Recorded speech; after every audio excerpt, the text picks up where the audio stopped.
वाजपेयी आए थे तो वो बहुत अच्छी अपॉर्चुनिटी थी, वो बहुत अच्छा दौरा था, उसमें बहुत आगे चीज़ें बढ़ सकती थीं, लेकिन हमने वो अपॉर्चुनिटी मिस कर दी।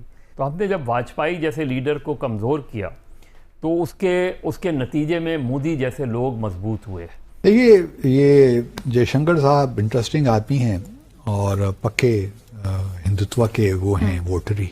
पाकिस्तान से मुतल्लिक एक बात उन्होंने कही कि वो ज़माना अब गया जबकि पाकिस्तान के साथ हम अनइंटरप्टेड डायलॉग किया करते थे। कोई अगर ऐसा सोचा जा रहा था कि हाँ नहीं कोई बात हो सकती है कभी, तो वो इसके बाद तो बिल्कुल दरवाजा बंद हो गया। क्या हम इसको ऐसे लें सर? आपकी जो इकोनॉमी है वो कमजोर है, जिस तरह आपने भी कहा कि जिदे घर दाने उदे कमले भी सियाने। पाकिस्तान जब तक अपनी इकोनॉमी को बेहतर नहीं करता, अपने जो अंदरूनी हालात हैं, सिक्योरिटी की सूरत हाल वो बेहतर नहीं करता, तब तक ना दुनिया हमें सीरियस लेगी और ना ही इंडिया सीरियस लेगा। तिजारत चलेगी तो रोजगार पैदा होगा, तिजारत चलेगी तो अमन आएगा, तिजारत चलेगी तो टैक्स इकट्ठा होगा। अगर तिजारत नहीं चलेगी तो मुल्क में बदअमनी, लाकानूनियत, बेरोजगारी, महंगाई, दहशतगर्दी होगी। जो जम्मू और कश्मीर का हमारा मसला है वो इतना पेचीदा होगा, भारत ने कर दिया है कि उसके होते हुए एक ऐसा डेडलॉक को तोड़ा जाए, क्योंकि जो इन्होंने कहा है ना कि अब अनइंटरप्टेड डायलॉग नहीं हो सकता, पहले भी तो अनइंटरप्टेड नहीं था। हुआ क्या हुआ तो कुछ भी नहीं। 370 ना तो वापस आया ना कुछ हुआ, लेकिन हमें ही यू टर्न लेना पड़ा। कि हमारी जो पॉलिसीज हैं वो फेल हुई है और पाकिस्तान का जो केस फेल होना है उसका खाली फॉरेन पॉलिसी के ऊपर असर नहीं है। पाकिस्तान की अगर इंटरनल पॉलिसी देखें, इकोनॉमी के हवाले से देखें तो वो फेल है। अगर आप अपनी रिस्पेक्ट करवाना नहीं जानते तो लोगों ने यही आके आपको कहना है कि हम आपसे क्यों करें बात, हम क्यों करें। जब आपके मुल्क में इतने वसाइल हैं, इतना कुछ है, आप उस पर फोकस करने की बजाय आप कभी किसी कंट्री पे डिपेंड हो रहे, कभी किसी कंट्री पे डिपेंड हो रहे। That's totally wrong. भारतीय वज़ीर ख़ारजा की कश्मीर से मुतल्लिक स्टेटमेंट को हम डिस्कस कर रहे हैं। पाकिस्तान के इसके ऊपर क्या रद्द-ए-अमल होना चाहिए हमारे साथ?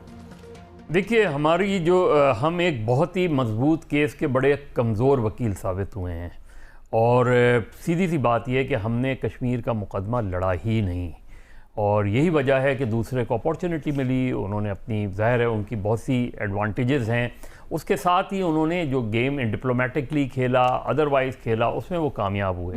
हमारे केस ऑफ मिस्ड अपॉर्चुनिटीज़ क्या हैं, मादी को बहुत पीछे ना भी जाएं तो वाजपेयी साहब का दौरा पाकिस्तान, उसके बाद कारगिल का होना, तो हमने जब वाजपेयी जैसे लीडर को कमज़ोर किया तो उसके नतीजे में मोदी जैसे लोग मजबूत हुए। और वरना जब वाजपेयी आए थे तो वो बहुत अच्छी अपॉर्चुनिटी थी, वो बहुत अच्छा दौरा था, उसमें बहुत आगे चीज़ें बढ़ सकती थीं, लेकिन हमने वो अपॉर्चुनिटी मिस कर दी। उसके बाद जो हुआ, हमने 370 पर हमने क्या पोजीशन ली, हम कहाँ खड़े हुए थे 370 पे, हमने कहाँ लड़ाई लड़ी 370 के हवाले से, कहीं नहीं नजर आता। हाँ, बड़ी वो लंबी एक कैंपेन चली है, पूरा क्या कैंपेन चली, उसमें मुझे कोई 4 ममालिक बता दें, उसमें मुझे कोई दुनिया के 4 ममालिक बता दें जो आपके साथ आके खड़े हुए हों, इंक्लूडिंग इस्लामिक का इजलास भी तो बुलाया था उसके ऊपर आपने, उससे क्या होता है? OIC का इजलास भी तो क्या हुआ उससे? किसी मुल्क ने इंडिया से अपने ताल्लुकात को रिव्यू किया? नहीं किया, उनके ताल्लुकात वैसे ही रहे। तो पाकिस्तान ने तो अपने तौर पे हमारे हमसायों के सारी मतलब ऐसे ताल्लुकात नहीं हैं कि जो हम ठीक ना कर सकें। सिर्फ भारत एक हमारे लिए प्रॉब्लम है, क्योंकि उसके साथ जो जम्मू और कश्मीर का हमारा मसला है वो इतना पेचीदा होगा, भारत ने कर दिया है कि उसके होते हुए एक ऐसा डेडलॉक को तोड़ा जाए, क्योंकि जो इन्होंने कहा है ना कि अब अनइंटरप्टेड डायलॉग नहीं हो सकता, पहले भी तो अनइंटरप्टेड नहीं था।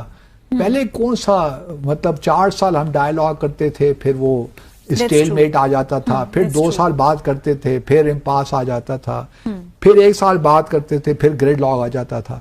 तो ये तो एक चल रहा है, हमेशा ही इंटरप्टेड ही रहा है और इंटरप्टेबल भी रहा है। तो ये कहना कि जी अब जो अनइंटरप्टेड डायलॉग इज हिस्ट्री, ये मेरा ख्याल में जयशंकर साहब को तारीख पढ़नी चाहिए पाकिस्तान भारत के ताल्लुकात की, क्योंकि वो ज़ाती तौर पे बहैसियत सफारतकार कभी इन्वॉल्व नहीं रहे इस रीजन में। उनकी ज़्यादातर जो इंगेजमेंट की पोस्टिंग रही हैं वो साउथ एशिया से बाहर ही रही हैं, चाइना में सफ़ीर रहे हैं, अमेरिका में सफ़ीर रहे हैं, तो उनको इस रीजन का ज़्यादा पता नहीं है मेरे ख्याल में। हेलो नमस्कार, जय हिंद दोस्तों, स्वागत है आपका मिस्टर भारत में।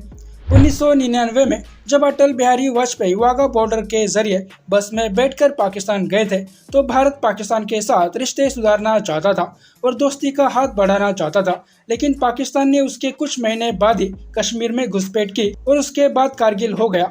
अब 25 साल बाद पाकिस्तान भारत के साथ रिलेशन सुधारना चाहता है, लेकिन अब भारत पाकिस्तान की फितरत अच्छी तरह से जान चुका है और अब भारत अपनी आगे की रणनीति में पाकिस्तान का जिक्र तक नहीं करना चाहता। Indian foreign minister S Jaishankar ji के हाल ही के बयान ने पाकिस्तानियों के माथे पर पसीना ला दिया है, जिसमें उन्होंने कहा है कि पाकिस्तान के साथ बिना रुकावट बातचीत का दौर अब खत्म हो चुका है। अब पाकिस्तान के साथ किसी भी तरह की कोई बातचीत नहीं होगी और पाकिस्तान के सकारात्मक और नकारात्मक हर रिएक्शन का उसी के लहजे में जवाब दिया जाएगा। आर्टिकल 370 हटने के बाद वैसे भी अब कश्मीर का मुद्दा तो हल हो चुका है, इसलिए भारत आतंक परस्त पाकिस्तान के साथ अब कोई बातचीत नहीं करेगा। जैसे ही भारतीय विदेश मंत्री का ये बयान सामने आया, वैसे ही पाकिस्तानियों की भारत के साथ अच्छे रिलेशन की उम्मीदें टूट चुकी है और पाकिस्तान को अटल बिहारी वाजपेयी याद आ गए। अब पाकिस्तानी भी मानते हैं कि 1999 में पाकिस्तान को मिला मौका पाकिस्तान ने गवा कर बहुत बड़ी गलती कर दी थी। अभी हाल ही में पाकिस्तान ने SCO मीटिंग के लिए Indian prime minister Narendra Modi को पाकिस्तान आने का न्योता दिया था, लेकिन डॉक्टर एस जयशंकर जी के बयान ने यह साफ कर दिया कि मोदी जी पाकिस्तान नहीं जाएंगे। और ऐसा नहीं है कि मोदी जी ने पाकिस्तान को मौका नहीं दिया था। आपको याद होगा, पिछला सब भुलाकर बिना वीजा मोदी जी पाकिस्तान लैंड कर गए थे, इस उम्मीद में कि पड़ोसियों के साथ अच्छे रिलेशन बन सके, लेकिन पाकिस्तान ने इस बार भी वैसा ही धोखा दिया जैसे 1999 में दिया था। उसके बाद से ही भारत ने पाकिस्तान का चैप्टर ही क्लोज कर दिया है। अब पाकिस्तान भारत के साथ रिश्ते सुधारने के लिए गिड़गिड़ा रहा है। अगर पाकिस्तान की भाषा में बोले तो मिन्नतें तरले कर रहा है, लेकिन अब भारत पाकिस्तान को और धोखा देने का एक और मौका नहीं देना चाहता। बाकी दोस्तों, आपको क्या लगता है, भारत को पाकिस्तान को एक और मौका देना चाहिए या फिर नहीं? आपकी राय नीचे कमेंट बॉक्स में बताइए और ऐसे ही वीडियोस के लिए मिस्टर भारत को भी सब्सक्राइब करें। मैं मिलता हूं आपसे अगले वीडियो में, तब तक के लिए जय हिंद, जय भारत।